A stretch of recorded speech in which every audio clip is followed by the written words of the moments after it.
Olá, mães. Eu sou Graça Lopes. Eu quero deixar aqui uma palavra do coração de Deus para o seu coração, porque eu também sou mãe, eu tenho 2 filhos. Um está fora do estado, em missão. E nesse momento os nossos corações ficam um pouco apertadinhos, né?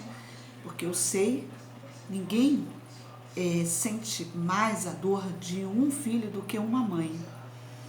E às vezes a gente se sente até como cristã, de estar preocupada, a gente se sente culpada por isso, mas o Senhor ministrou algo no meu coração, quero compartilhar com você, também que se encontra no livro de Lucas, no capítulo 2, quando Maria e José vão apresentar o Senhor Jesus no templo, e ali o ancião Simeão, ele fala algo com Maria, né? A palavra diz que ele se dirige à mãe, a Maria. E ele diz para Maria quem seria Jesus, que o filho dela era muito especial. E ele disse que a alma de Maria seria transpassada com uma espada. Ou seja, o filho ia sofrer, não é?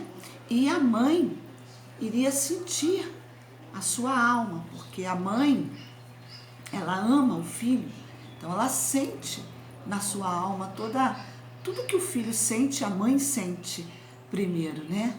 Então, assim, que você não se sinta culpada por isso, porque Deus entende, mas que Maria, de ver seu filho entregando a sua vida ali como sacrifício por nós, ela sofreu emocionalmente, porque todas as dores quem sofreu foi o filho, mas depois o filho ressuscitou. Então você pode ver a alegria, né, que a Maria teve depois, quando ela viu todo o plano completo que Deus tinha na vida do filho.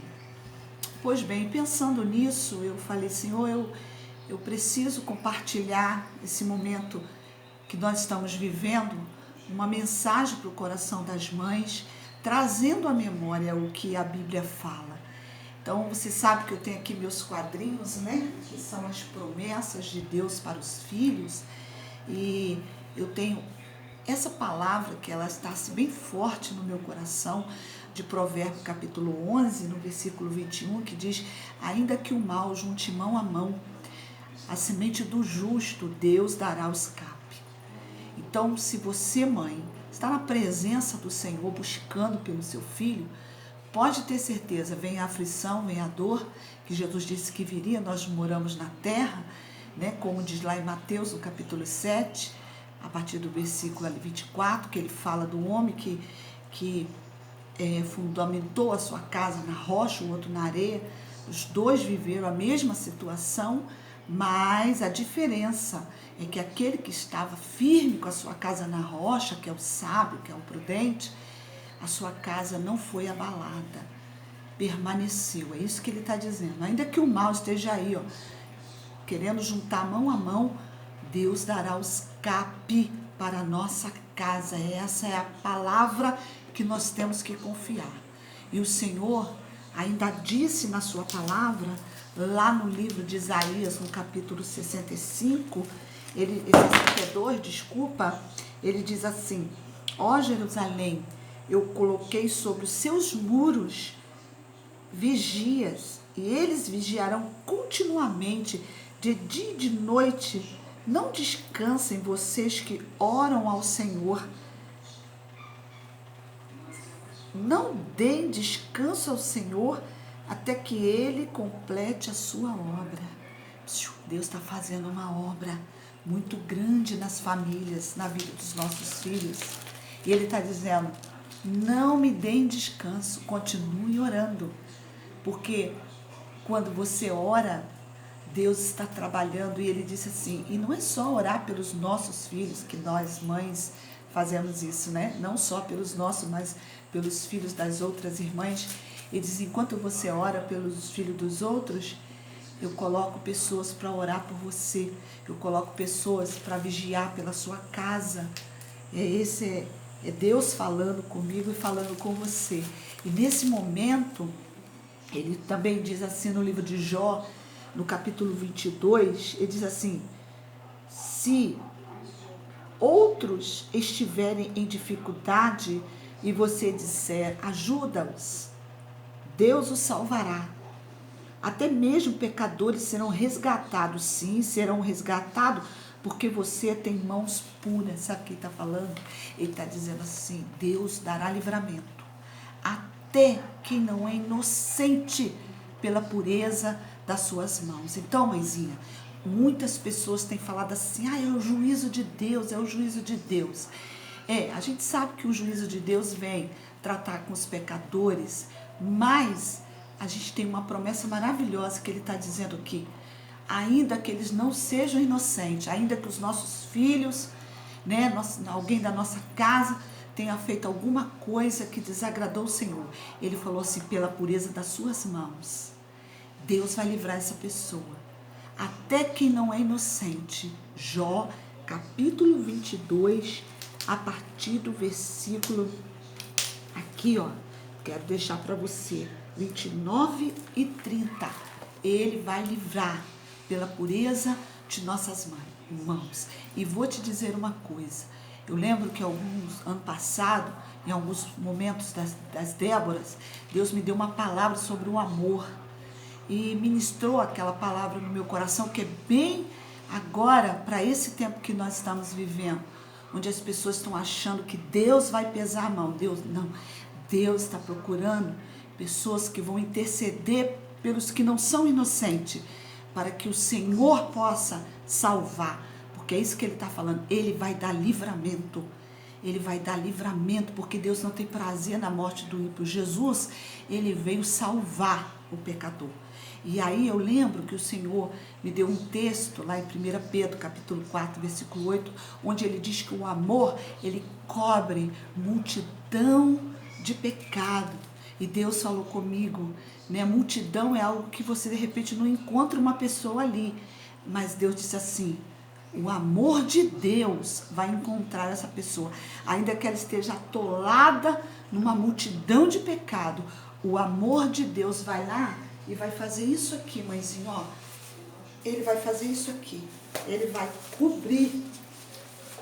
Esse aqui é o meu guarda-chuva, olha, do amor de Deus, tá vendo?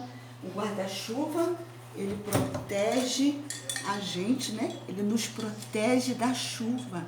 Mas esse guarda-chuva aqui, do amor de Deus, quando você ora por alguém, o amor de Deus vai lá, ele está atolado numa multidão de pecado, mas o amor de Deus, aquela pessoa merecia morrer, ela merecia sim, ela não é inocente, ela falou mal do Senhor, blasfemou contra o Senhor, vive numa vida de pecado, mas quando você levanta a sua mão pura, por isso, mãezinha, que você não pode ter mágoa, ter ira, deixar que as coisas que as pessoas falam do seu familiar, daquela pessoa que você ama, vem entrar no seu coração. Tem que ter mãos puras, coração limpo pelo sangue do Cordeiro. E quando você chega na presença do Senhor e apresenta essa pessoa que pelo pecado dela ela merecia morrer, o amor de Deus encontra essa pessoa. E sabe o que ele faz? Ele encobre multidão de pecado. O Espírito do Senhor vai trabalhando para convencer aquela pessoa do seu estado espiritual, que é o que está acontecendo agora. E eu me recordo daquelas duas mães, lembra? Lá de 1 Reis, no capítulo 3, no versículo 16, onde as duas têm filhos ao mesmo tempo e uma morre, um filho morre porque a mãe dormiu em cima, duas prostitutas, e aí ela troca o bebezinho com a outra, e quando ela vai dar de mamar, ela percebe que aquele não é o filho dela, e elas então vão até Salomão e fica aquela briga, né? Que esse é meu, é dela. E aí Salomão então pede para trazer uma espada para matar aquela criança, então, para dividir no meio aquele bebê. E ali Deus estava dando uma estratégia a Salomão para ele saber quem era a verdadeira mãe. E a verdadeira mãe se levanta e ela fala para aquele rei, né, não pode entregar meu filho, pode entregar a criança para outra, porque a mãe que é o filho vivo, não é? Então, Salomão ali percebe quem era a verdadeira mãe. Diz que o coração daquela mãe se enterneceu. Ela clamou, né, ali o rei. O amor dela foi tão grande que revelou para o rei. Quem era a mãe verdadeira? Porque uma mãe verdadeira, ela intercede pelo seu filho. E quando ela intercede pelo seu filho, se um homem, né, Salomão, pôde discernir que ela era uma mãe verdadeira, aí sabe o que ele disse? Não passa a espada nele não, entrega o menino vivo para a mãe verdadeira. O que Deus não pode fazer quando você ora pelo seu filho? É isso que ele está falando. O seu amor, mãe, nesse tempo, a sua oração vai mover o coração de Deus, e Deus vai trazer livramento. Não importa, não fique ouvindo as más notícias, ouça o que a Bíblia está dizendo. Salomão entregou aquele bebê para a verdadeira mãe. A espada não passou pelo filho daquela mulher. E vou te dizer mais, foi o amor daquela mãe que livrou aquele filho diante daquele rei. É o seu amor pelo seu ente querido, a sua intercessão, a sua oração é que vai trazer livramento. Deus é que vai visitar aquela pessoa e vai trazer livramento. E a espada não vai dividir o menino no meio. Sabe o que ele está falando? Que a obra que Deus começou, ele vai terminar. Não vai ter obra incompleta na nossa casa, na vida dos nossos filhos, não. O que Deus começou, ele vai terminar. Porque Jesus morreu na cruz, mas ao terceiro dia ele ressuscitou. Ele completou a obra e ele disse que vai voltar. E eu e a minha casa vamos servir o Senhor e nós vamos entrar no céu com a nossa família. Que Deus abençoe você, que você traga à memória esses textos e que você confie no Senhor. Ore pelos seus filhos, ore pelos meus filhos, que eu vou estar orando também pela sua família. Que Deus abençoe você.